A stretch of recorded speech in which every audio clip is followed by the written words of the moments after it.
Eh bien voilà, bonjour mesdames et messieurs, tout le plaisir est nôtre de vous savoir très nombreux devant votre petit écran, attendant avec impatience et patience ce nouveau numéro d'Homéostasie. Et comme d'habitude, vous avez raison, le rendez-vous avait déjà été pris, il est explosif aujourd'hui, un débat chrétien-musulman. Pour une fois, on les retrouve enfin sur ce plateau d'Homéostasie, la spiritualité des profondeurs, parce que les 2 samedis qui sont passés, nous avions eu droit, aux chrétiens qui sont arrivés sur ce plateau défier et rechercher comme ça là les musulmans, Abdul Majid en tête, le capitaine de l'équipe. Et en deuxième lieu, nous avions eu donc Ahmed Yala qui était arrivé ici en Jean-Baptiste musulman, comme pour déblayer déjà, arranger le chemin, parce que Abdul Majid devait arriver et ces choses faites sur ce plateau d'Homéostasie, la spiritualité des profondeurs. Aujourd'hui, on va trancher avec la question, comme pour dire... Autrefois, il y avait eu ces 3-0 sur l'émission Kratos avec Jean Bombi, mais aujourd'hui, nous allons finir pour savoir qui de Mahomet et de Jésus-Christ est le sauveur de l'humanité. Et pour une émission si importante, la pensée du jour, a beau mentir qui vient de loin. Et tout de suite, lu pour vous. Le livre, nous l'avons piqué sur le plateau, mesdames et messieurs, une réponse chrétienne à l'islam. On ne sait si il vient des musulmans ou des chrétiens, mais il est écrit en page 19 ceci. Il existe une divergence importante entre certains chercheurs quant à savoir si beaucoup d'Arabes sont effectivement ou non les descendants d'Ismaël. Certains s'interrogent même sur l'origine des Juifs immigrants en Israël. Sont-ils vraiment des descendants d'Isaac? La question, à ce stade, est hors de propos. Les Arabes se perçoivent eux-mêmes comme des descendants d'Ismaël.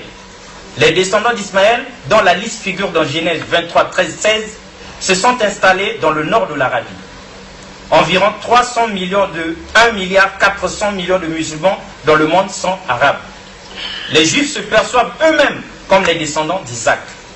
La perception, mesdames et messieurs, est quelque chose de plus fort que toute réalité. En ce qui nous concerne, nous nous référons aux Arabes en tant que descendants d'Ismaël et aux Juifs en tant que descendants d'Isaac.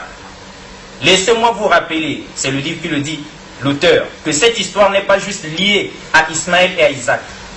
Il ne s'agit pas simplement de leur passé. Il s'agit de votre avenir, mesdames et messieurs. Plus particulièrement, ce n'est pas seulement leur histoire, c'est votre histoire. Chers invités, bonjour. Bonjour. Bonjour. Alors, sur ce plateau, le décor est planté, ça se voit à vue d'œil. Là-bas, les chrétiens, ici les musulmans. Abdul Majid, bonjour. Bonjour. C'est l'homme le plus recherché sur le plateau d'Homéostasie. Qu'il y soit loué. Abdul Majid, vous faisiez entre-temps le tour du monde, c'est célèbre, vous êtes le plus grand des débatteurs musulmans, on est au courant. Bon, d'abord je commencerai par rendre louange à Dieu, n'est-ce pas, qui nous a choisi l'islam comme religion, l'islam qui est la religion qui a été prêchée par l'ensemble des messagers de Dieu, et Dieu qui a envoyé son messager, le dernier des messagers, donc qui est le prophète Mohammed. La paix de Dieu soit sur lui, et l'a envoyé pour qu'après que le passage de Mohammed, l'humanité ne trouve aucun argument échappatoire, n'est-ce pas, à pouvoir avancer au dernier jour, n'est-ce pas, disons au jour du jugement dernier. Par rapport à ce que vous venez de dire, bon, effectivement, je ne dirais pas que je suis devenu célèbre, bien que c'est une évidence, mais par la grâce de Dieu, j'essaie un peu de sillonner le monde, respectant, n'est-ce pas, l'ordre qui nous a été donné par les prophètes, n'est-ce pas, celui de faire parvenir de lui, ne serait-ce qu'un message, afin que les gens soient sauvés. Parce que Mohammed est le seul messager de Dieu, à travers qui l'humanité tout entière sera sauvée. Et ce faisant, vous scandalisez évidemment les chrétiens qui en ont marre, donc, et justement, ils sont venus sur ce plateau, vous recherchez à corps et à cri, et heureusement pour nous que vous êtes arrivés, mesdames et messieurs, il est là. Alors, la parole est aux chrétiens qui avaient défié, on se rappelle bien, c'était relever le défi et renvoyer le défi comme dans un effet boomerang à Abdul Majid. Alors, la parole est aux chrétiens. Vous avez 5 minutes parce que c'est chaud. de Mahomet et de Jésus, d'où viendra le salut pour l'humanité? Sinon l'introduction, c'est là qu'on nous avait préparé. Tout d'abord, je vous remercie, monsieur Alexis Bongo. Je salue tous ceux qui nous suivent dans le nom puissant de notre Seigneur et Sauveur Jésus-Christ.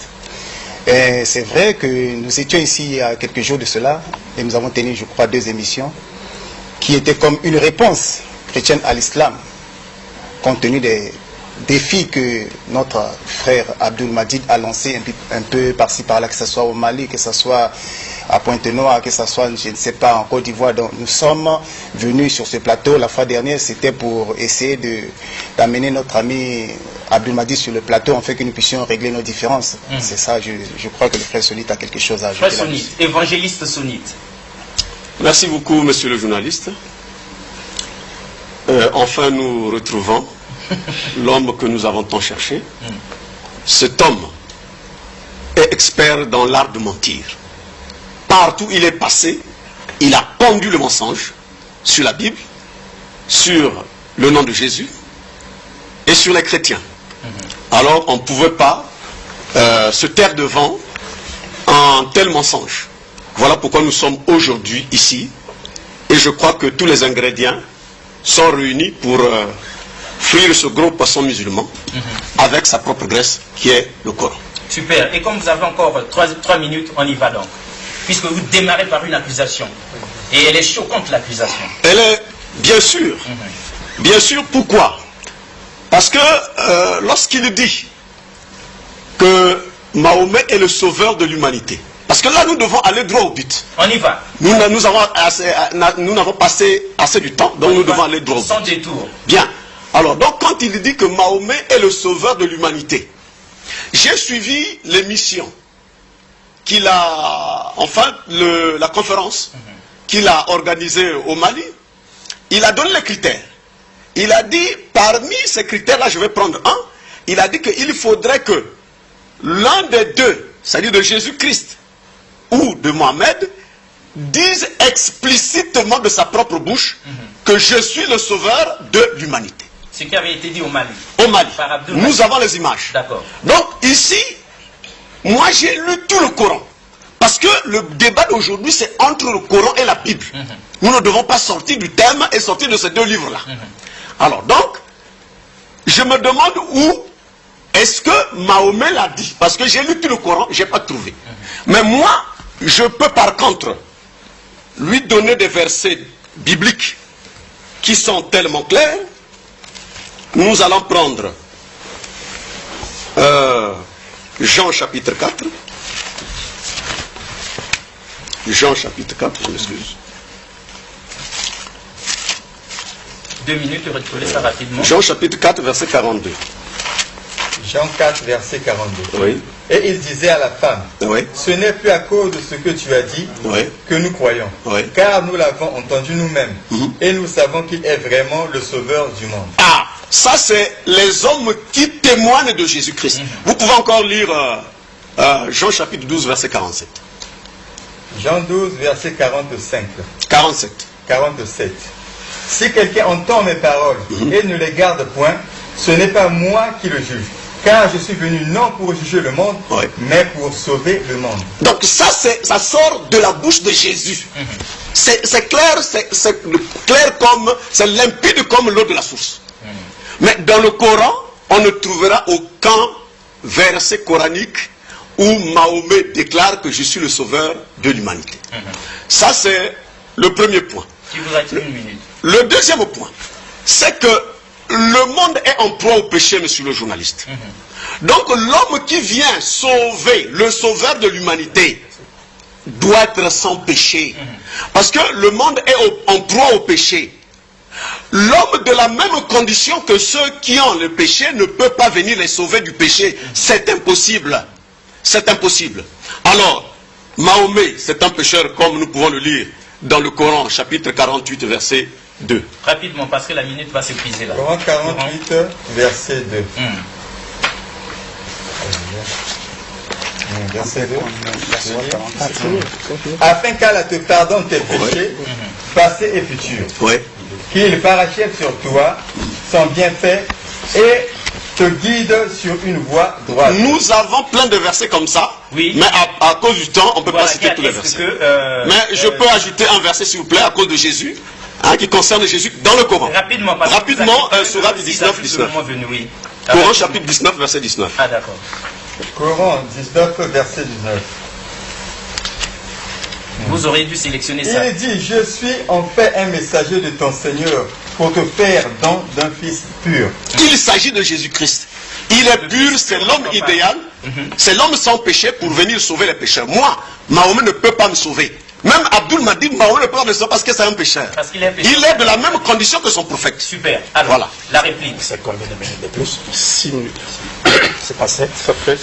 Ça va, mais merci beaucoup, merci beaucoup. Je dirais tout de suite aux téléspectateurs qui nous suivent en ce moment, que bien que les musulmans soient venus ici, n'est-ce pas, pour essayer, dans le but de clore définitivement le débat sur la question du sauveur de toute l'humanité entre Jésus-Christ et Mohammed, et cela en rétablissant, n'est-ce pas, la vérité camouflée pendant des siècles par des pasteurs pour des intérêts vils, et c'est mon débat. Mais personnellement, je ne suis pas venu débattre avec ces frères, personnellement.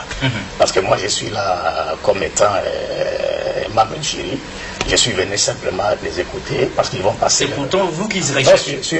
je suis venu les écouter parce qu'ils doivent passer leur épreuve orale. Ah, d'accord. Leur épreuve orale du baccalauréat en théologie comparée.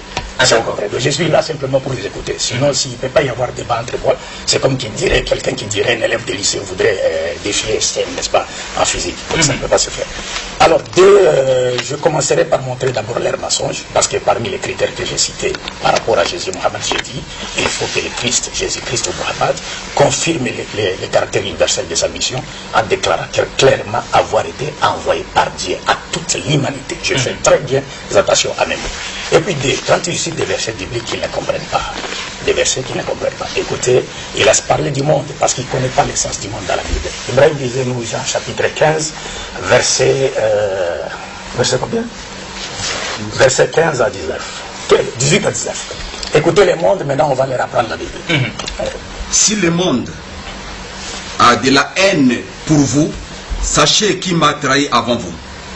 Si vous étiez du monde, le monde aime ce qui est à lui. Mais parce que vous n'êtes pas du monde et que je vous ai choisi du milieu du monde, à cause de cela, le monde a de la haine pour vous. Vous savez, dans tous ces passages, donc Jean chapitre 15, verset 18 à 19, Jean chapitre 16, verset 20, Jean chapitre 17, verset 9, 11, 14, 16, 18, 21, 23, 25, Jésus-Christ parle du monde, mais par ce langage, il ne comprend pas l'humanité tout entière. Parce que le monde a trois sens dans la Bible. C'est ce que les frères ne comprennent pas. Le monde a trois sens dans la Bible. Je lis dans le glossaire de la Bible du second, n'est-ce pas? Je vous ai dit, je ne suis pas venu débattre avec eux, hein, n'est-ce pas? Le mot monde dans la Bible, excusez-moi, il dit ceci, monde. Par ces mots, on entend soit l'univers créé par Dieu, ou l'humanité tout entière sur la terre, soit l'ensemble de ceux qui vivent dans les péchés loin de Dieu et sont hostiles à la lumière divine venue les éclairer.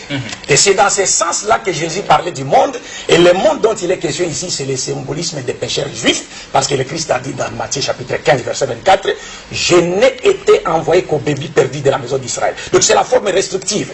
Je n'ai été envoyé qu'aux bébés perdus de la maison d'Israël. Donc quand le Christ parle du monde, il ne s'agit pas du cosmos. Il ne s'agit pas de l'humanité tout entière. Il s'agit du monde symbolisme des pécheurs juifs qui vivaient loin de la loi de Dieu et que vers qui Dieu avait envoyé Jésus pour les tirer des ténèbres spirituelles vers la lumière parfaite. Donc les frères sont simplement victimes d'une constipation psychique, donc ils interprètent mal la parole de Dieu. 2. Lorsqu'il parle de Mohammed, il dit que Mohammed n'a jamais été présenté comme étant le sauveur de toute l'humanité. Moi, ça me fait rire. C'est pourquoi je dis aussitôt que leur petit défi, n'est-ce pas, n'est que l'indication de leur ignorance à la fois, non seulement du Coran, mais aussi de une indication claire de leur insuffisance en langue française. Pourquoi je le dis? Parce que si par exemple aujourd'hui ces frères allaient aujourd'hui représenter la République du Congo au jeu télévisé question pour un champion de Julien Lepers, est-ce que vous comprenez? Ils feront certainement la honte nationale de tous les Congolais. Ne maîtrisons pas le français. Vous savez pourquoi? Vous savez pourquoi? Parce que, comme vous le savez, dans cette émission, pour trouver un mot, les présentateurs Julien Lepers commencent toujours par la définition du mot. Et maintenant, les 4 candidats doivent faire quoi? Les 4 candidats doivent aussitôt définir à partir de la définition pour trouver l'objet de la définition. Ce qui implique à dire quoi? Ce qui implique à dire, Dieu peut présenter quelqu'un comme étant le sauveur de toute l'humanité, littéralement en utilisant ce terme, toute cette expression, tout comme Dieu peut présenter quelqu'un comme étant celui qu'il a envoyé pour tirer l'humanité tout entière des ténèbres spirituelles vers la lumière parfaite. Parce que le sauveur, c'est quelqu'un qui vient tirer quelqu'un ou un groupe de gens du danger, du malheur, d'une situation critique ou encore de la mort. Et le sauveur de l'humanité tout entière, c'est celui qui vient tirer les êtres humains des ténèbres spirituelles vers la lumière parfaite. Mais encore 2 minutes. Encore 2 minutes. Ça va. Or, Mohammed, la paix de Dieu soit sur lui, est présenté dans le Coran comme étant celui qui est venu tirer toute l'humanité des ténèbres spirituelles à la lumière parfaite. Dans le Coran. Dans le Coran. Le Mohammed est présenté comme étant, comme je le disais tantôt, il est venu tirer l'humanité des ténèbres spirituelles, c'est-à-dire des ténèbres de l'incroyance, de l'égarement et de la dépravation totale des mœurs, à la lumière parfaite de la foi en un Dieu unique, de la bonne guidée et aussi des vraies valeurs spirituelles et morales de l'humanité. Et je leur demandais de lire eux-mêmes ces passages dans le Coran. Parce qu'ils ne connaissent pas le Coran. Parce que pour connaître le Coran, il faut avoir maîtrisé la langue arabe. Pour connaître le Coran, il faut avoir maîtrisé l'art de conjuguer le Coran. Pour connaître le Coran, il faut avoir étudié les sciences coraniques. Et personne d'entre eux n'est en mesure de nous citer même 3 versets en arabe. Le Coran n'est pas comme la Bible, parce que le Coran conserve son texte, l'originalité de son texte, dans sa langue originale. Mais la Bible n'a plus le texte original. C'est perdu. Le Christ parlait en hébreu, mais le Nouveau Testament était écrit en grec. Une langue que le Christ et ses apôtres ne parlaient pas. Or, dans la critique littéraire, nous apprenons que toute traduction est trahison de l'original. Déjà, le message a été trahi. Donc, je leur demande de lire pour voir cela. Coran chapitre 5, versets 15 à 19, et ils se retrouveront dans ce passage. S'il vous plaît, disez-moi. Nous ne sommes pas ces lecteurs, monsieur le journaliste. Ok, ça va, ça va. Nous ne sommes pas ces lecteurs. Ok, ça va. Je voudrais redresser quelque chose. Ça va, laissez. Je vous ai dit qu'il C'est la dernière S'il vous plaît. minute pour Abdul Majid. Donc l'émission s'appelle l'homéostasie. Oui. C'est-à-dire la capacité à pouvoir faire quoi? Voilà. Conserver Voilà. son système de fonctionnement. C'est l'état d'équilibre. État d'équilibre. Voilà. Donc si vous commencez déjà à vous agiter quand on veut les médecins te donner la piqûre pour vous sauver, ça sera un malheur. En tout cas, lisez le Coran. Chapitre 5, versets 15 à 19. Ô gens du livre, notre messager Mohammed vous êtes venu, vous exposant beaucoup de ce que vous Gens cachez du du livre, livre, chrétiens juifs. et passant sur bien d'autres choses, une lumière Mohammed et un livre explicite, vous êtes certes venu d'Allah. Par ceci le Coran, Allah guide au chemin du salut ceux qui cherchent son agrément. Et il les fait sortir des ténèbres à la lumière par sa grâce. Il les guide vers un chemin droit. Certes, sont mécréants ceux qui disent Allah c'est le Messie fils de Marie. Dis au Mohammed, qui donc détient quelque chose d'Allah pour l'empêcher s'il voulait faire périr le Messie, fils de Marie, ainsi que sa mère et tous ceux qui sont sur la terre. Allah seul appartient la royauté des cieux et de la terre et tout ce qui se trouve entre les deux. Il crée ce qu'il veut et Allah est omnipotent. Donc vous pouvez également prendre... d'une minute déjà, oui. Donc vous pouvez également prendre la sourate 14 verset 1, la sourate 33 verset 45 à 48 et la sourate 65 verset 11 où Dieu présente Mohammed comme étant celui qu'il a envoyé pour tirer toute l'humanité des ténèbres spirituelles à la lumière parfaite. C'est pourquoi dans ces passages, Dieu s'adresse aux gens du livre. Parce qu'un de leurs avait dit dans son ignorance du Coran que Abdul Majid a dit que le mot chrétien n'existait pas dans les textes originaux. Mais le mot chrétien n'existe pas dans les textes originaux du Coran. Le mot qui est utilisé dans le Coran pour parler des chrétiens, c'est les gens du livre Ahlul Kitab et Naswara. Le mot chrétien n'existe pas. Parce que Jésus même ne connaît pas le mot chrétien. Est-ce que vous comprenez cela? Alors Dieu utilise cela et Mohammed, Dieu confirme le caractère universel du prophète Mohammed. Dans la sourate 21, 20e sourate, verset 107, il dit: ô Mohammed, nous t'avons envoyé comme miséricorde pour tout l'univers. C'est pas les mots. Il a cité, il dit les mondes, d'autres il n'a pas compris. Il dit tout l'univers. Le monde en arabe c'est alam. L'univers c'est alamin. Donc plusieurs mondes. Tout l'univers. Et dans ces passages du Coran que nous avons lus, Dieu dit, il a envoyé Mohammed pour tirer les gens du livre, chrétiens juifs, des ténèbres spirituelles à la lumière parfaite. Super. Donc vous avez une prolongation de 2 minutes. 7 minutes pour vous. Monsieur Alexis Bongo, ça fait pitié. Ça fait pitié, je regrette parce qu'il fallait que j'aille un face à face avec ce monsieur. Mais je ne regrette rien. Je sais une chose. Moi, j'ai donné des prophéties justes. Ça va s'accomplir. Ça, je sais. Il y aura un face à face. Je le crois de tout mon cœur. Ce que nous sommes en train de faire ici va ouvrir une voie. Il dit des mensonges. Il n'y a aucun verset coranique. Il me cite la sourate chapitre 21, verset 107. Mais cette sourate-là, 21 verset 107 dit quoi? Nous t'avons envoyé à l'univers comme miséricorde. Et cela est dit de tous les prophètes dans le Coran qui sont envoyés à titre de miséricorde. Il ne lit pas son livre. Et c'est dit aussi de la même chose à Jésus dans la sourate chapitre 19. À partir du verset 21, qu'il sera une miséricorde pour les gens. Mais il n'y a aucun verset coranique. Ça, c'est un défi. Ça, c'est une peur. Il a peur. Il n'y a aucun verset coranique qui montre que Mahomet est le sauveur de l'humanité. Ce verset n'existe pas. Lors de cette intervention, lorsqu'il est avec les chrétiens, il dit que montrez-moi un verset de la Bible où Jésus dit de sa propre bouche qu'il est Dieu. Mais on lui renvoie l'ascenseur. Qu'il nous montre un verset. Restez tranquille. C'est moi qui parle. Tu as peur de quoi? Revenons au sujet. Ils ont le Donc nous avons un thème qui est là. Le thème c'est l'humanité serait sauvée par Jésus-Christ ou par Mohammed. J'ai pas besoin de la parole d'Abdul Majid. Abdul Majid n'a pas besoin de mes paroles. Nous avons besoin de faire parler les Écritures. La Bible. Il parle des critères, mais ces critères il a ramassé ça où? Mais c'est pas dans la Bible, ni dans le Coran. C'est un critère qu'il a monté de toutes pièces. Je lui défie de me montrer un seul verset dans le Coran qui parle de ces critères. Parce que les critères doivent être des critères divins, pas des critères inventés de toutes pièces. Lorsqu'il parle de ces critères, il a ramassé ça où? Le Coran est là, qui me montre un seul verset coranique qui montre ces critères-là. Ça n'existe pas. Moi, je regrette une chose. C'est vrai que nous sommes nombreux. Je regrette une chose. Je sais une chose, qu'il y aura un grand débat. Ça, je le sais. Je sais qu'il va perdre. Ça, je le dis, c'est ainsi dit le Seigneur. Il va perdre. Ce qu'il dit, ce sont des mensonges. Il dit des choses... Regardez même la sourate chapitre 35, verset 19. L'aveugle et celui qui voit ne sont pas semblables. C'est-à-dire que j'ai affaire à qui? À quelqu'un qui choisit des versets. Je connais son style. Il choisit des versets. Alors que dans tout le Coran, on présente Mahomet comme un avertisseur. Lui, il dit qu'il vient sortir les gens des ténèbres. Mais c'est dit aussi de Paul. Paul aussi. C'est une mission. Tous les pasteurs, tous les messagers de Dieu, lorsqu'ils viennent, ils viennent faire sortir le peuple des ténèbres à la lumière. C'est la mission de tous les messagers. Cela ne veut pas dire qu'ils sont des sauveurs. Voyez-vous? Donc, dans le Coran, moi je lui défie, il est là, qu'il me montre un seul verset. S'il me montre ça, moi je me convertis aujourd'hui. Je deviens musulman. Ce verset n'existe pas. Lors de ces conférences, il utilise la sourate chapitre 34, verset 28. Là où il est dit que nous t'avons envoyé à l'univers comme avertisseur et annonciateur. Ce verset ne dit pas que Mahomet est envoyé comme sauveur. Donc nous avons affaire à quelqu'un qui cherche à jouer. Il s'est dit que non, mais j'ai pas affaire j'ai pas de débat avec... Il a des débats avec nous. C'est nous qui l'avons appelé sur ce plateau. S'il n'est pas capable de défier, de débattre avec nous, il prend sa route, il va. C'est ça. Il n'est pas notre professeur ici. Et lorsqu'il a cité le problème du monde, regarde même, il s'est fait même creuser même dans le glossaire dans les définitions. Lorsque Jésus dit dans Jean chapitre 3, versets 16 à 17, car Dieu a tant aimé le monde, qu'il a donné son Fils unique, afin que quiconque croit en lui, à moins qu'on soit un malade mental. Lorsqu'on dit quiconque, c'est-à-dire n'importe qui. C'est de ça qu'il s'agit. En fait, que quiconque croit en lui ne périsse point, mais qui ait la vie éternelle. Qu'est-ce qu'il dit dans Actes chapitre 4, verset 12? Qu'il n'y a de salut en aucun autre nom. Car il y a sous le ciel aucun autre nom qui a été donné aux hommes par lesquels ils doivent être sauvés. Lui, il dit que la mission de Jésus est limitée aux enfants d'Israël. Qu'est-ce que Jésus dit dans Matthieu chapitre 24, à partir du verset 14? Qu'il faut que cette bonne nouvelle du royaume soit prêchée dans le monde entier. Ensuite viendra la fin. Comment il explique ces écritures-là? Nous avons affaire à un tricheur. Il choisit des écritures, mais là, des écritures qui présentent Jésus-Christ, il laisse ça à côté. Lorsque Jésus était ressuscité, dans Luc chapitre 24, à partir du verset 47, qu'est-ce qu'il dit? Il dit que la repentance et le pardon des péchés sera prêché à toutes les nations, à commencer par Jérusalem. Pourquoi il ne cite pas ces écritures-là? C'est un menteur. Et il vient ici en professeur. Quel professeur? Lui, il va enseigner qui? Vous êtes ses élèves, il voudrait bien... Il va enseigner personne. Moi, il va enseigner personne. Vous avez encore 2 minutes.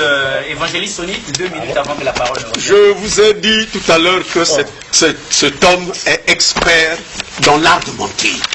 Vous voyez, tout le mensonge qu'il a pondu ici, nous le constatons. Alors, je vous demande de lire le Coran chapitre 3, verset 55. Coran 3, verset 55.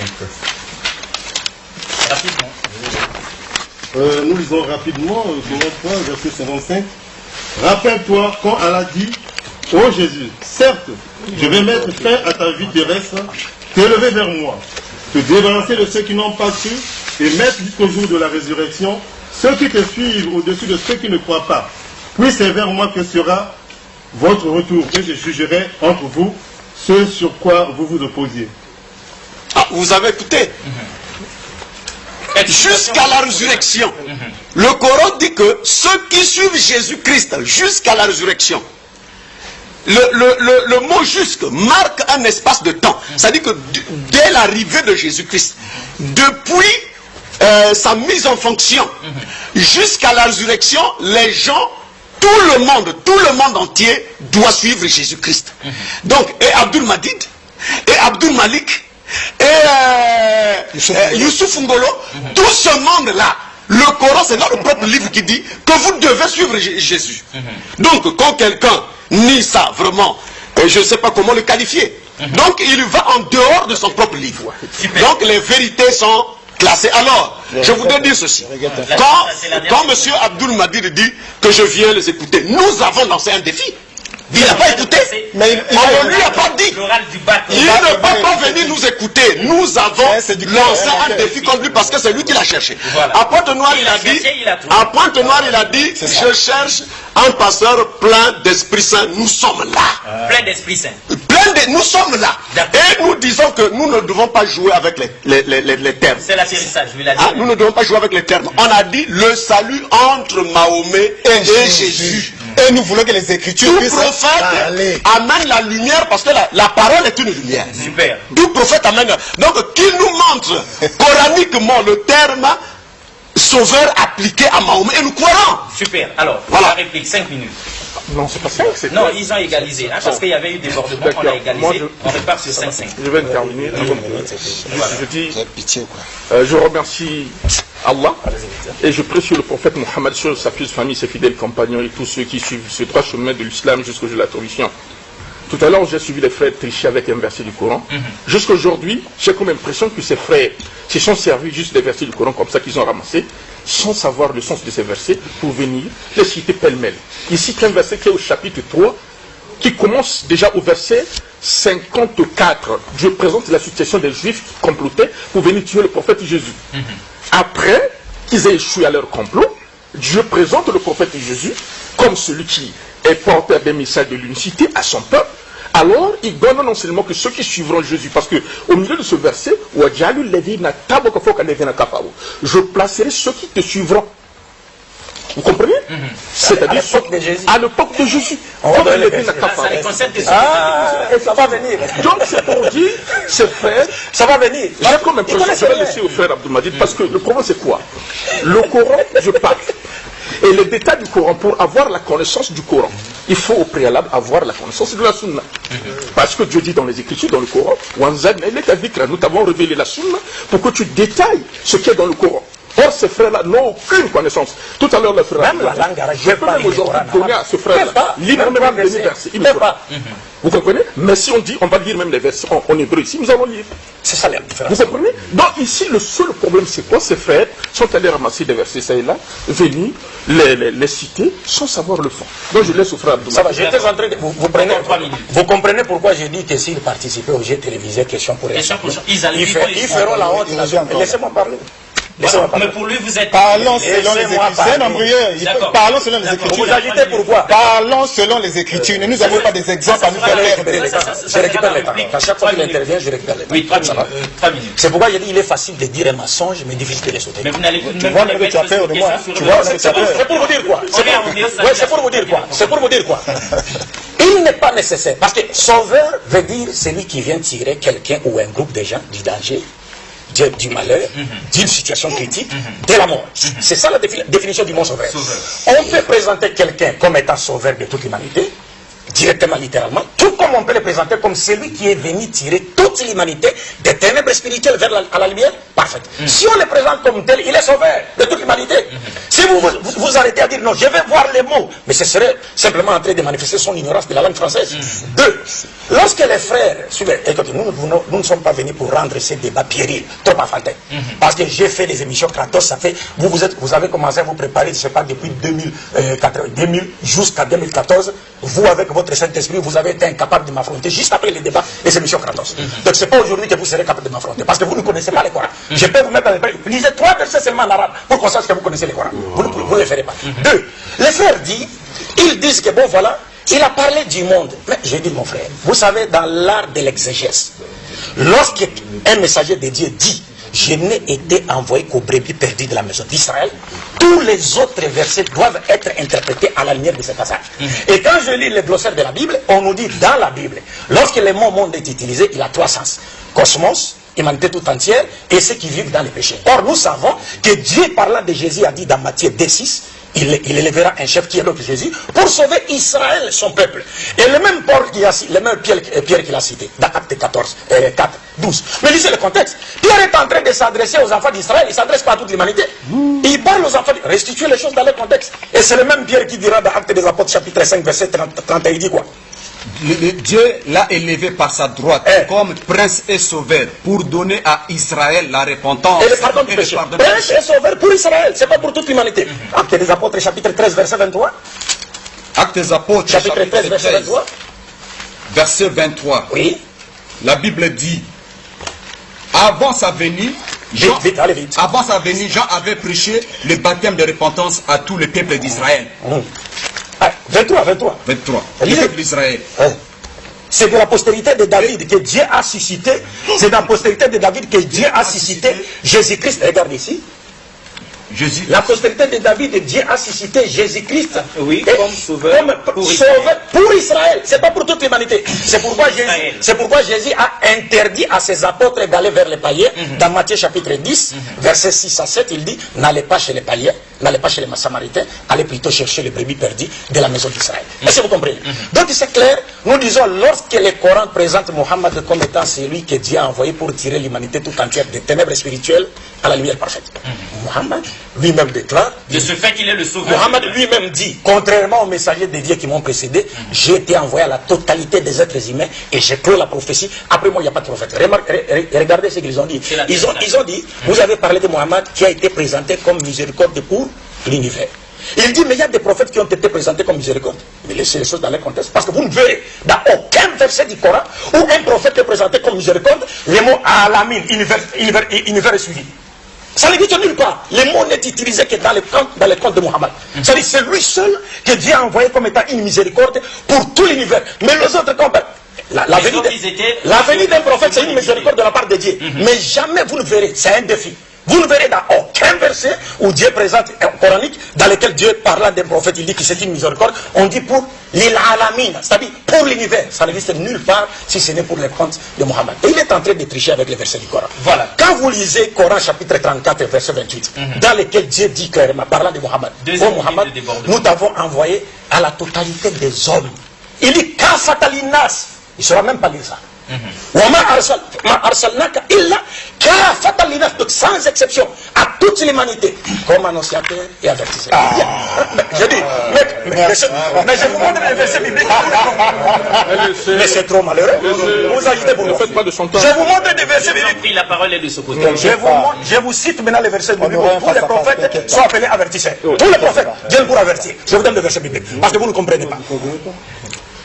Tous les prophètes, Proverbes chapitre, d'abord les avertissements viennent de la part de Dieu, Proverbes chapitre 3 verset 11, 2 Rois chapitre 17 verset 13, 2 Chroniques chapitre 36 verset 15, Ézéchiel chapitre 3 verset 21, Ézéchiel chapitre 3 verset 7, tous les prophètes de Dieu ont été envoyés pour apporter une bonne nouvelle du paradis pour ceux qui obéiront Dieu à travers leur message et pour les avertir contre, les mettre en garde contre les châtiments de l'enfer, contre ceux qui ne croiront pas. C'est ce qu'ils ne comprennent pas. Ceux qui ne comprennent pas. Exact. Monsieur Alexis Bongo, nous voyons que la fois dernière, j'ai dit lors d'une émission que Abdul Majid est un spécialiste en mensonges. Regardez, il a lu plusieurs écritures. Moi, je ne refuse jamais les écritures lorsque je suis sur ce plateau. Même lorsqu'il lit Matthieu chapitre 15, verset 24, je ne refuse jamais une écriture. Ce que nous refusons, c'est la pensée que les gens introduisent dans cette écriture. Ça, nous refusons ça. Même dans le Coran, dans la sourate 62, à partir du verset 2, on présente ceci. C'est lui qui a envoyé à des gens sans livre. Le professeur Amidoula interprète les Arabes. Un messager des leurs qui leur récite ces livres, les purifie, les enseigne le livre de la sagesse, bien qu'ils étaient auparavant dans un égarement évident. Si on lit ce verset par exemple, dans ce verset, il ne trouve pas son compte. Il ne se retrouve pas ici là. Parce que dans le contexte, si nous respectons le contexte nous dit que Mohammed est envoyé à qui? Aux gens sans livre. Maintenant, si nous lisons ce verset, on ne lit pas les autres écritures, on ne comprendra pas. C'est la même chose avec la Bible. Regardez même le mensonge. Regardez, il tombe ici, je le fais tomber ici là. Regardez dans Actes chapitre 13, à partir du verset 23, là où il s'arrête. C'est un menteur. Regardez. C'est de la postérité, Actes chapitre 13, verset 23. C'est de la postérité de David que Dieu, selon sa promesse, a suscité à Israël un sauveur qui est Jésus. Nous disons Amen, c'est l'écriture. Mais il est aussi écrit dans le même contexte que au verset 46, Paul et Silas, là il ne peut pas lire ça. Il ne peut pas lire, parce que s'il lit ça, il comprendra que c'est un menteur. Paul et Silas, Paul et Barnabas leur dit, avec assurance, c'est à vous, premièrement, que la parole de Dieu devait être annoncée, mais puisque vous la repoussez et que vous vous jugez vous-même indigne de la vie éternelle, voici nous nous tournons vers les païens, verset 47, car ainsi nous l'a ordonné le Seigneur, je t'ai établi pour être la lumière des nations, pour porter le salut jusqu'aux extrémités de la terre. Maintenant, Abdul Majid, comme c'est un tricheur, un spécialiste, il lit, il s'arrête au verset 23. C'est pour ça que j'avais dit une chose. Ça, je le dis ce soir. Un face à face avec lui, il ne pourra pas. Je le dis, il ne pourra pas. On est déjà dans un... Non, ça c'est pas encore... Ça c'est un avant-goût. C'est un avant-goût, monsieur Alexis. Je sais ce que je dis. Oui. C'est un avant-goût. C'est un tricheur. Moi, je n'ai jamais refusé une écriture sortant de la Bible. Je ne refuse jamais cela. Même si Jésus le dit, nous disons Amen, parce que c'est l'écriture. Même lorsqu'il lit Matthieu chapitre 1, verset 21, qui dit qu'elle enfantera un fils, on lui donnera le nom de Jésus, il sauvera son peuple au singulier. Nous disons Amen, parce que c'est l'écriture. Mais ce que nous refusons, c'est lorsqu'Abdul Majid, pour sa pensée charnelle, il introduit dans un verset pour limiter la mission du Seigneur. Ça, nous refusons cela. Et il y a toute une pluie d'écriture. Lorsque j'ai cité par exemple Matthieu chapitre 24 à partir du verset 14, pourquoi il n'a pas contredit cette écriture? Là où Jésus dit, il faut que cette bonne nouvelle du royaume soit prêchée dans le monde entier. Une parole sortie de la bouche de Jésus. Il va expliquer ça comment? C'est simple. Il va dire que c'est allégorique. C'est pas simple, c'est difficile. Vous avez encore... C'est difficile. Mais ton tour, sois calme. Ton tour, tu auras ton tour. C'était 7 minutes. Le traitement que nous avons réservé à Abdul Majid est digne de son nom. Alors, je prends Luc chapitre 24, verset 44. Puisque lui il dit que Jésus-Christ n'a été envoyé qu'aux brebis perdues de la maison d'Israël, ce qui est vrai, l'écriture est vraie, mais il a mal compris. Alors nous lisons Luc chapitre 24, verset 44 à 47. Je lis. Puis il leur dit, c'est là ce que je vous disais lorsque j'étais encore avec vous, qu'il fallait que s'accomplisse tout ce qui est écrit de moi dans la loi de Moïse, dans les psaumes et dans les prophètes. Prends le verset 47. Alors, il leur ouvrit l'esprit. Bon, je tombe directement au verset 47. Et que la repentance et le pardon des péchés seraient prêchés en son nom à toutes les nations, à commencer par Jérusalem. Donc la mission de Jésus devait commencer par Jérusalem.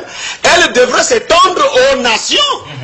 Monsieur le Mabie, bon, je vais prendre un verset du Coran. Prenez le Coran, chapitre 42, 7. Coran 42, verset 7. Et c'est ainsi que nous t'avons révélé un Coran arabe, afin que tu avertisses la mère des cités, entre parenthèses la Mecque, et ses alentours. Voilà. Supposons qu'on s'arrête à ce verset. Et que tu avertisses du jour du rassemblement. Donc, si on s'en tient à ce verset-là, donc Mahomet n'est pas avertisseur à l'humanité. Parce que son rôle s'arrête dans la Mecque et aux alentours de la Mecque. Vous pouvez encore reprendre le Coran chapitre 6, verset 92. La dernière minute, rapidement. Le Coran chapitre 6, verset 92. 6,92. Ça viendra. 6,92. Je dis, voici un livre, entre parenthèses, le Coran, béni que nous avons fait descendre, confirmant ce qui était déjà avant lui, afin que tu avertisses la mère des cités, entre parenthèses, la Mecque. Voilà. Et les gens tout autour. Donc la mission de Mahomet se limite autour de la Mecque et aux alentours de cette ville-là. Dans la Mecque et aux alentours de la Mecque. Donc ils font ça la même chose avec l'écriture de Matthieu 15. Donc il ne comprend pas. Il ne comprend pas. Et la Bible est son propre livre, le Coran. Parce que le Coran dit dans le chapitre 10, 94, que si vous avez des doutes, si Abdul Majid a des doutes, a des difficultés de comprendre son propre livre, moi et le frère Génie, qui sommes des chrétiens, allons l'aider à comprendre son propre livre. C'est ce que dit vous voyez, c'est ce que dit le Coran, lisez ça. Le Coran chapitre 10, verset 80.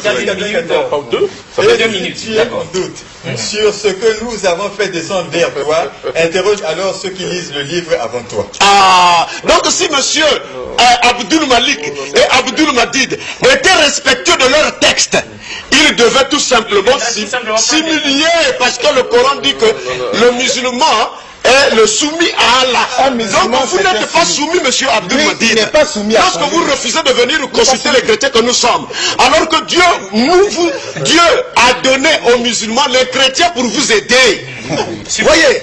Alors, 7 minutes. Je pense que les téléspectateurs ont constaté que je garde mon calme. C'est tout à fait normal, tu encaisses. D'abord, je les lance un défi, parce qu'il faut, comme ils savent que, parce que les versets ne l'ont pas compris. Si tu as dans les doutes, interroge ceux à qui nous avons donné le livre. Qui sont-ils? Et ça veut dire quoi les versets? Je les mets au défi aujourd'hui. Je leur donne un seul verset du Coran. Nous avons des doutes sur ce verset. Coran chapitre 43, verset 45, qui nous explique, qui nous dit, quand Dieu dit aux prophètes, interroge les prophètes qui sont passés avant toi. Est-ce qu'avons-nous demandé aux humains d'adorer un autre Dieu qui est le miséricordieux? Ça voudrait dire quoi? Parce que les prophètes là n'existaient pas à l'époque de Mohammed sallallahu alayhi wa sallam. Cela voudrait dire, c'est un verset du Coran. Nous saurons maintenant s'ils connaissent le Coran. 2. Lorsque les frères nous parlent de Paul, il a cité un passage de Paul, il dit non, la parole vous a été donnée premièrement à vous, mais comme vous la refusez, donc les juifs, nous allons vers les païens. Nous en islam, comme les frères le savent, nous ne reconnaissons pas l'apostolat de Paul. Ça, c'est notre droit. Mais tu as lu, c'est pas facile, c'est pas facile. Pourquoi? Voilà. C'est l'écriture que tu as lu. Je peux parler. Vous vous agitez pourquoi? Non. Prenez une minute. À chaque fois qu'ils parleront, vous m'agiterez. 8 minutes. Parce que quand ils parlent, moi je garde le silence. Si vous avez l'Esprit Saint, vous n'allez pas vous agiter. 2. Paul, moi je me suis référé à une écriture de Paul qui confirme ce que le Christ a dit. Parce qu'il y a des choses qu'on a fait dire à Jésus dans la Bible qui sont fausses. Par exemple, il y a des versets dans lesquels on vous dit, Jésus dit, David et ses hommes ont mangé les pains de proposition à l'époque du sacrificateur Abiatar avec ses hommes. Or, dans l'Ancien Testament, David était seul, il n'était avec personne. Et le sacrificateur n'était pas Abiatar, mais Ahimelech. Et tous les commentateurs reconnaissent cette erreur, les copistes. Donc il y a des choses qui sont vraies, des choses qui sont fausses. 2. Vous savez que encore quand on parle du sauveur de toute l'humanité, mes chers frères, il faudrait qu'on se pose la question de savoir en quoi est-ce que Jésus est-il le sauveur de toute l'humanité.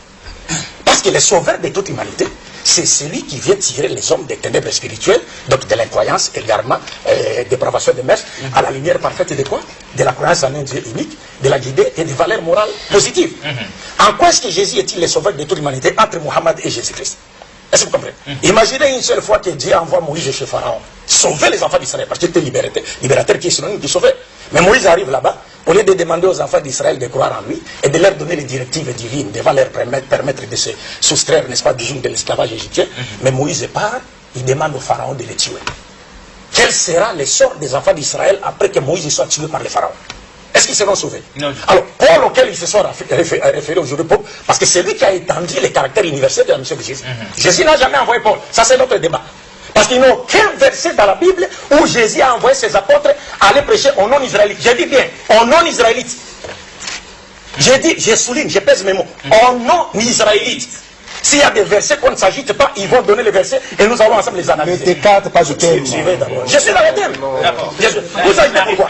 C'est la réplique. On est ici. Donc il n'y a aucun verset dans lequel Jésus a demandé à ses 12 apôtres d'aller prêcher son évangile aux non-israélites. S'il donne les versets, qu'on ne s'agite pas, on va étudier les versets. Je sais que je connais les versets auxquels vous se référez, mais on les verra. Et Jésus a dit clairement au dernier jour, Pierre lui pose la question, Seigneur, nous avons tout quitté, nous t'avons suivi. Et il dit, quelle sera notre récompense? Il répond en disant, au renouvellement de toutes choses. Le jour où le Fils de l'homme sera assis sur le trône de sa gloire, vous qui m'avez suivi, vous serez de même assis sur 12 trônes pour juger les 12 tribus de la maison d'Israël. Voilà ceux-là auxquels Dieu a élevé au-dessus de ceux qui ont mépris en Jésus-Christ. Dieu lui-même le dit dans le Coran, chapitre 61, verset 14, parce qu'ils interprètent mal le Coran. Dieu parle d'un groupe qui a cru à Jésus, un groupe de juifs, et un autre groupe qui a mépris. Il ne s'agit pas des égarés d'aujourd'hui qui ne connaissent pas Jésus. 2. C'est pourquoi j'étais en train de dire, encore faudra-t-il que nous sachions en quoi est-ce que Mohammed et Jésus sont des sauveurs. Parce que selon le christianisme, selon les chrétiens, Jésus est venu sauver le monde par sa mort sur la croix. Alors que Jésus, après la mort de Jésus, le taux de péché que le monde connaissait à l'époque de Jésus se multiplie aujourd'hui par 1 million de fois, et cela sous le regard impuissant du christianisme et de la doctrine de la rédemption par la mort de Jésus. Aujourd'hui, le pays de Jésus vit dans le péché, Mais le pays de Mohammed est régi par les lois de Mohammed. En quoi est-ce que Jésus est sauveur de toute l'humanité? Jésus est un vrai prophète. Puisque son monde est plus sale pour pas. Plus sale que le monde de Mohammed. Et le christianisme n'a jamais réussi à transformer une seule riz, même à Brazzaville ici, transformer moralement une seule riz à travers les enseignements du christianisme. En quoi est-ce que Jésus est-il sauveur? Parce qu'être un sauveur, ce n'est pas un slogan. Être un sauveur, ce n'est pas un slogan. Ça se décrète. Être un sauveur, vous devez d'abord enseigner aux hommes à connaître Dieu, parce que c'est la première question en matière de foi. Vous devez donner aux hommes une charte qui définit clairement les devoirs et les droits de chacun à tous les niveaux, des gouvernants comme des gouvernés. Vous devez leur donner un code de conduite, de moralité, ainsi de suite. Être sauveur, ce n'est pas un slogan. Donc il faut comparer cela. Alors, je reviens pour dire pourquoi les frères s'agitent. Quand moi je parle, je lance un défi pour finir. Parce que je dis ici, et je le répète, il n'y a aucun verset. Parce que quand Jésus dit « Je n'ai été envoyé qu'aux brebis perdues de la maison d'Israël », c'est une forme restrictive. Ils ont raison. Mais quand vous donnez l'écriture pour étendre, n'est-ce pas, la mission de Jésus, il faut que cela soit en harmonie avec l'esprit du champ de la mission de Jésus.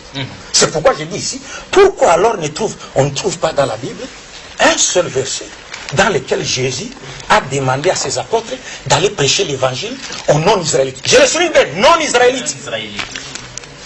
Pourquoi aucun apôtre de Jésus n'a prêché à un seul païen l'évangile sur l'ordre de Jésus? Pourquoi? Alors que Mohammed est venu, c'est le seul prophète de Dieu qui avait des disciples appartenant à d'autres nations que la sienne, parce que pour être le sauveur de l'humanité, comme je l'ai dit, ce n'est pas un slogan. Il faut qu'on prouve cela, que Jésus ou Mohammed prouve cela en ayant des sons vivants dans son entourage des disciples qui appartiennent à d'autres nations. Mohammed les avait. Des Noirs, des Romains, des Perses, des Africains, mais Jésus n'en avait pas. Et aujourd'hui, s'il faut comparer, parce que la doctrine de la rédemption, sur laquelle repose le christianisme, et les chrétiens disent par cette doctrine nous serons sauvés, cette doctrine le Christ ne l'a pas enseignée. Et c'est une doctrine d'origine satanique. Donc c'est pourquoi le monde ne peut pas être sauvé par le christianisme. Super. Monsieur le journaliste, vous voyez que cet homme ne fait que mentir. Il ne fait que mentir. Il a dit, dans les images que j'ai, il a dit il faudrait que ce sauveur de l'humanité l'ait déclaré explicitement de sa propre bouche que je suis le sauveur de l'humanité. Que cela veut dire? Il faudrait que Mahomet l'ait dit dans le Coran. Voilà pourquoi nous lui lançons un défi ici. Ce n'est pas attendre demain. Il faudrait que Mahomet dans le Coran nous dise que je suis le sauveur de l'humanité dans le Coran, le sauveur. Le terme sauveur doit ressortir là-bas. Le texte de ma conférence est ici. Une minute, on va ajouter la réponse. Continuez. Et c'est le thème d'aujourd'hui. Oui, c'est le thème d'aujourd'hui. C'est le thème d'aujourd'hui. Donc il est tout simplement incapable, avec son propre livre, de nous dire un seul verset où Mahomet a dit que je suis le sauveur de l'humanité. Et ensuite, j'avais dit que le sauveur de l'humanité ne peut pas être un pécheur. Ça, je lui ai dit, il n'a pas riposté. Pourquoi il ne riposte pas? Parce qu'il sait que là-bas, il va tomber. Là-bas, il va tomber. Le sauveur de l'humanité ne peut pas être un pécheur. Moi, j'ai des problèmes dans ma maison. Avec ma femme, j'ai des problèmes. Vous aussi, vous avez les mêmes problèmes que j'ai. Vous viendrez me sauver mon foyer. Alors que vous, dans votre maison, vous avez aussi des querelles à tout moment, vous vous bagarrez. Donc, le prophète Mohammed et Abdul Malik et Abdul Madid et toute sa suite, ils sont dans la même condition. Voilà pourquoi Jésus-Christ a été donné comme modèle pour que l'humanité tout entière le suive. Coran chapitre 3, verset 45. D'accord. Coran chapitre 3, verset 45.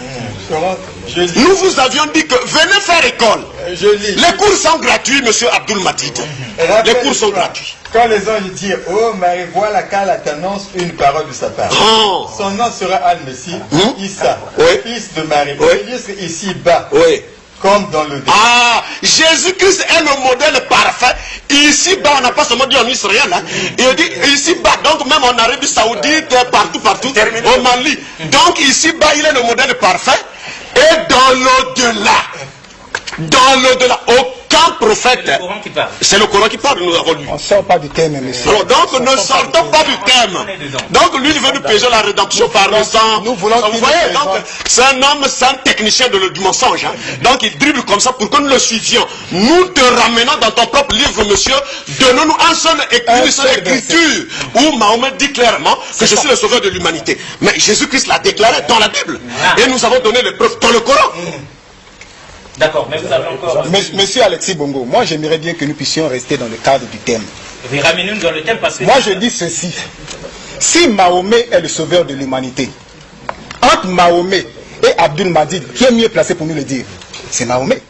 Si Mahomet est le sauveur de l'humanité, entre Abdul Majid qui est ici et le Coran, qui est mieux placé pour nous le dire? Je crois que le Coran contient toutes les informations. Quand on dit qu'un musulman, le mot musulman veut dire celui qui est soumis, il est soumis à quoi? Soumis à ce que Allah a dit. Lorsque Allah a parlé, il a parlé dans le Coran. Dans tous les passages que moi je lis, c'est toujours le mot avertisseur, annonciateur. Avertisseur, annonciateur. Pour quel peuple? Il est dit sauveur. Pour quel peuple? Laisse-moi parler. Tu as peur de quoi? Tu as peur de moi? Annonciateur, avertisseur. Nous prenons le thème, c'est-à-dire la difficulté de ce monsieur, c'est quoi? Dans une myopie spirituelle, lorsqu'il voit le mot avertisseur ou bien le mot annonciateur, pour lui, dans une myopie spirituelle, il voit le mot sauveur. Or, le mot sauveur, c'est autre chose. Mahomet, il n'y a aucun verset, ça je le défie, il est là, il ne peut pas trouver ça ici. Donc la seule façon pour lui de s'en sortir, c'est de faire ces petits dribbles, c'est tout. Donc nous n'allons pas le laisser. S'il y a un verset, parce que le thème c'est l'humanité serait sauvée par Mahomet ou par Jésus. Il y a des gens qui nous suivent, des gens respectés qui ont besoin de connaître leur sauveur. Et nous disons ceci ce soir, l'humanité n'a pas besoin d'un sauveur qui est mort. Ou qui est dans une tombe. Mahomet est mort en 632 à l'âge de 63 ans. Jésus-Christ est vivant. Il est le sauveur parfait. Et j'ai lu l'écriture de Jean chapitre 3, qui est mon verset préféré. Jean 3, 16 à 17. Car Dieu a tant aimé le monde qu'il a donné son Fils unique.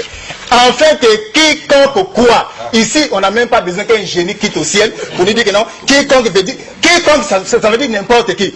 Afin que quiconque quoi en lui ne périsse point, mais qui ait la vie éternelle. En effet, Dieu n'a pas envoyé son Fils dans le monde pour juger le monde, mais pour que le monde soit sauvé par lui. Il y a une différence, je vais vous dire ceci. Moi, je n'ai jamais refusé une écriture. Regardez qu'il a cité une écriture de Matthieu chapitre 19 à partir du verset 27.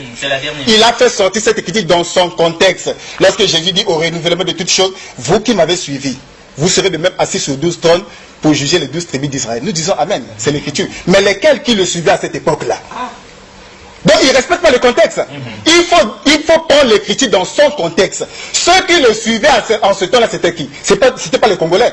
C'était les disciples israélites. C'est pour ça que vous qui m'avez suivi, vous serez de même assis sur 12 trônes pour juger les 12 tribus d'Israël. Mais au verset 28, vous allez dire que les premiers seront les derniers et les derniers seront les premiers. Il fait allusion maintenant aux païens. Là où lui il n'arrive pas à lire. C'est ce verset-là qui touche pas développement. Vous savez, le problème c'est quoi? Lorsqu'on cherche à forcer l'interprétation de la Bible, on risque de faire dire au Christ. Vous savez, vous venez de dire, il vient de dire que ceux qui l'ont suivi seront vont juger. Et quand ils interprètent le Coran, je mettrai ceux qui t'ont suivi au-dessus, ils disent les chrétiens aujourd'hui. Non. Non, suivez très bien. C'est l'interprétation faussée. Donc quand vous parlez, vous dites ceux qui l'ont suivi seront placés au-dessus de ceux qui ont mépris.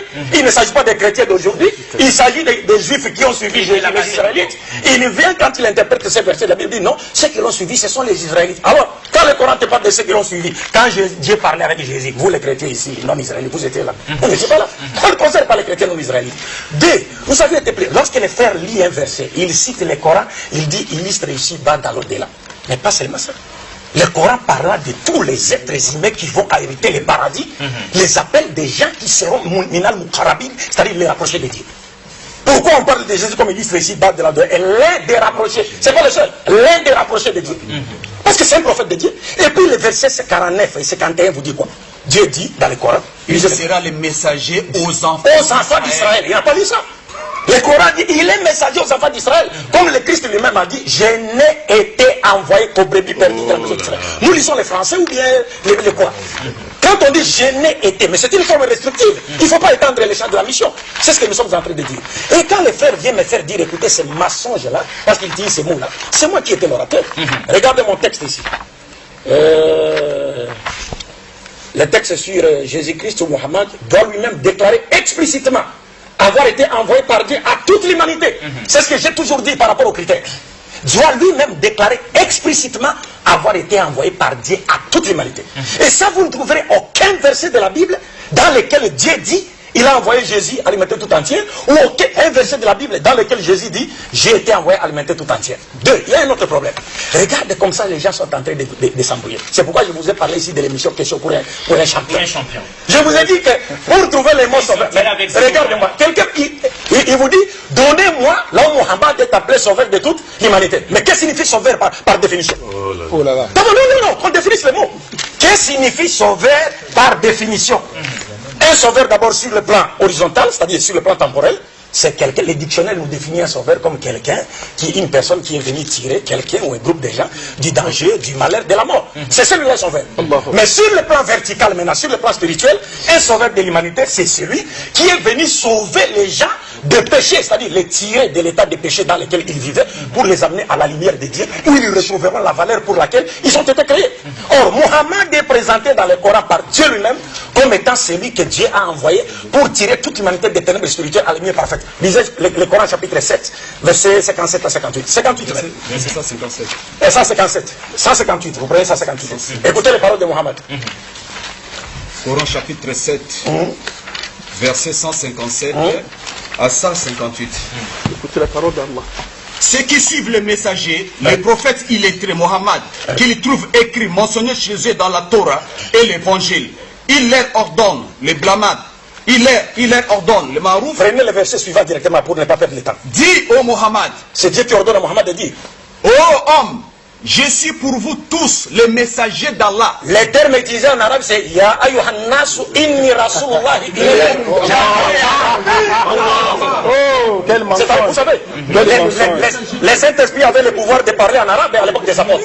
Il a permis aux apôtres de parler en arabe, une langue qu'ils ne parlaient pas. Mais ceux-là sont incapables de parler, même avec l'aide du Saint-Esprit. Ils ne peuvent pas nous lire le Coran en arabe. Même avec les ils ne peuvent pas. Ça c'est un défi. Ils ne peuvent pas. Parce qu'ils connaissent Le Coran est je vais donner un verset. Je vous en prie. Je peux utiliser. Tu n'as pas de Coran. Non, bon, lisez. Mais comment tu viens faire un défi alors que ça voudrait dire que les gens ne sont pas ça. Ça voudrait suivre. Comment il peut faire tu peux venir faire un défi S'il vous plaît. Si vraiment nous sommes venus pour chercher la vérité, si par exemple je disais au frère, donnez, est-ce que je peux prendre votre Coran pour le lire? Où est le mal? Voilà. Parce que je voudrais donner le verset dans le Coran qu'ils mettent sur Pour ne pas avoir un prétexte premier. Montrez-nous le terme sauveur là-bas où Mahomet présenté comme le c'est sauveur. pourquoi j'ai dit, c'est trop malheureux. C'est-à-dire, lorsque Explicitement. Vous avez dit que le sauveur se dit explicitement. vous avez pourquoi? Je vous en prie. Qu'à chaque fois que je prends la parole, Je vous en prie. Si tu nous fais des reproches, il faut aussi... mais qu'à chaque fois que je prends la parole, vous vous agitez. Pourquoi? Quand vous parlez, moi je garde. Qui s'agit Mais laissez-moi parler. Mais laissez-moi parler. Mais laissez-moi parler. On est ici pour la Coran chapitre 34, c'est pourquoi j'ai dit. Tu vois que tu nous traites de sauvage. Ça, il faut retirer ça. Je ne vous ai pas trompé de sauvage. Non, je ne vous ai pas traité de sauvage. J'ai dit qu'on ne peut pas se comporter comme des sauvages. Je dis compris moi-même. Et nous t'avons envoyé en tant qu'annonciateur et avertisseur pour toute l'humanité. Mais la plupart des Qu'est-ce que signifie être annonciateur? Vous aurez à répondre. C'est cela l'ignorance des frères. Qu'est-ce que signifie être annonciateur? Même Jésus est venu annoncer la bonne nouvelle. Tous les prophètes sont des annonciateurs et avertisseurs. Qu'est-ce que signifie être annonciateur et avertisseur? C'est cela le problème. Parce que le problème des faits, c'est les concepts définitionnels. Vous savez, comme je venais de le dire tantôt, on peut présenter quelqu'un, n'est-ce pas? Si on disait de quelqu'un que c'est un sauveur, on n'a pas menti. Et si on disait de quelqu'un qu'il est venu nous tirer du malheur, on n'a pas menti, c'est un sauveur. Un sauveur, c'est celui qui tire quelqu'un du malheur, qui tire quelqu'un du danger. Maintenant, Mohammed est présenté dans le Coran comme étant celui qui a été envoyé pour tirer toute l'humanité des ténèbres spirituelles à la lumière parfaite. Et dans ce verset, qui est clair, parce que vous ne trouverez pas un seul verset comme celui-ci dans la Bible, dans lequel Dieu parla de Jésus, il dit, je l'ai envoyé à l'humanité tout entière. Non.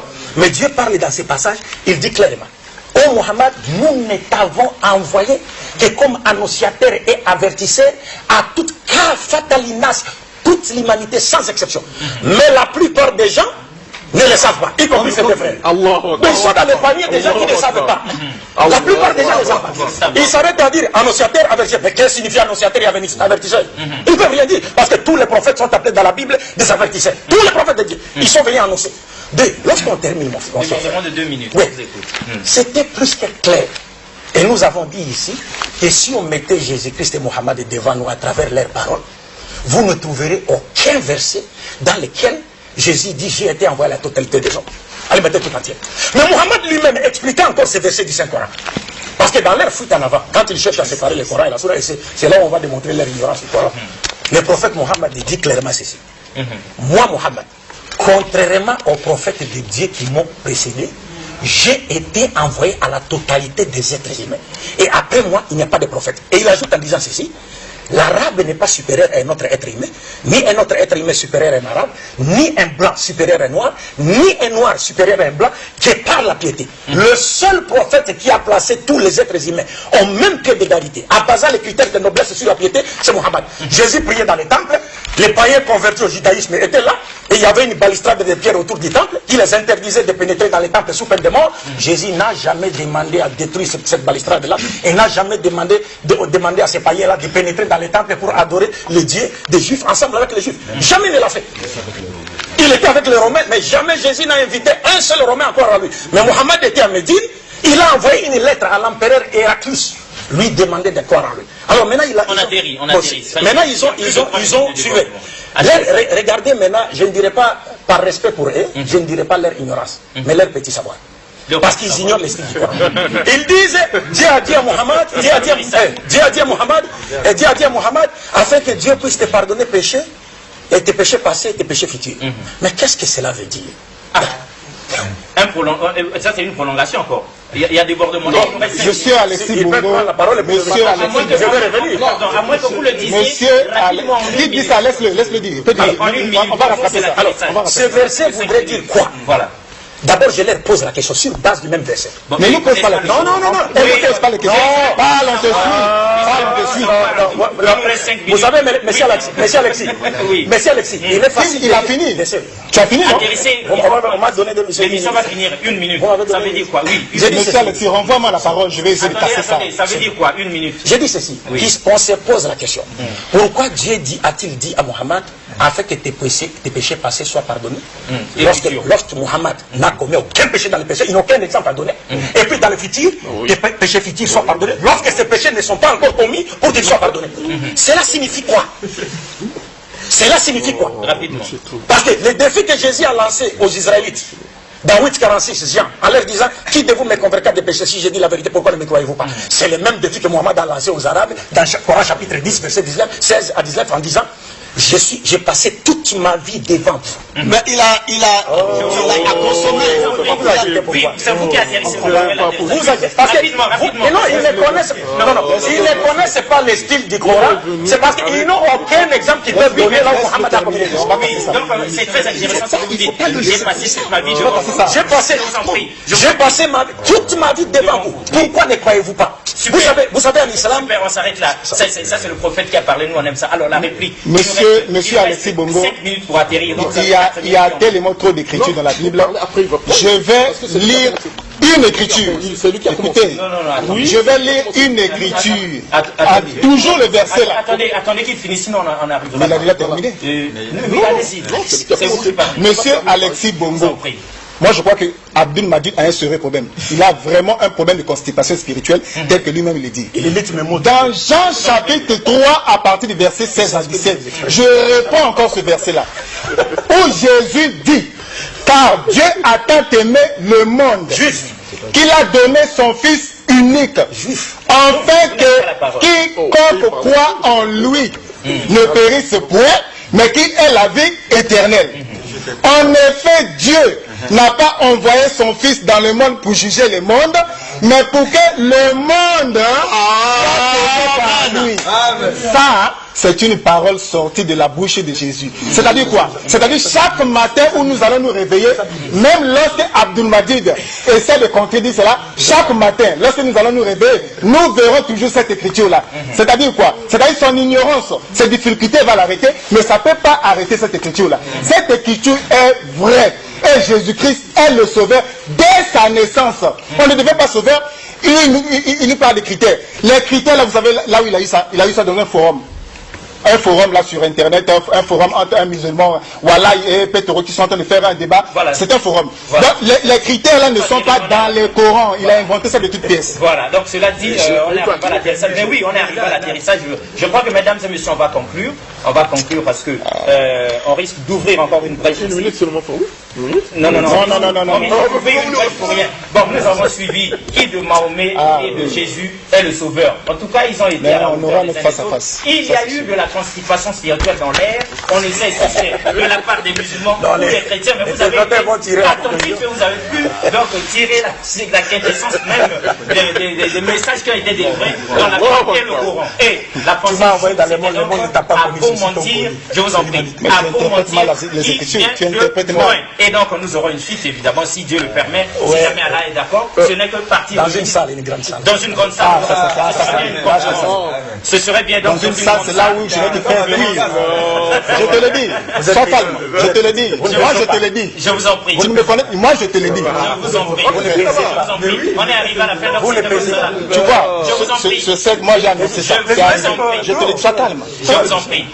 C'est bien qu'on ait comme ça décidé de prolonger la chose dans une grande conférence, dans une salle. Et là, il y aura tout le monde qui nous regarde de l'autre côté. Il a été incapable de donner un seul verset. Incapable. Il est tellement qui vient de loin. Vous étiez quatre, vous étiez avec le Saint-Esprit. Merci beaucoup. Vous étiez quatre, vous étiez avec le Saint-Esprit.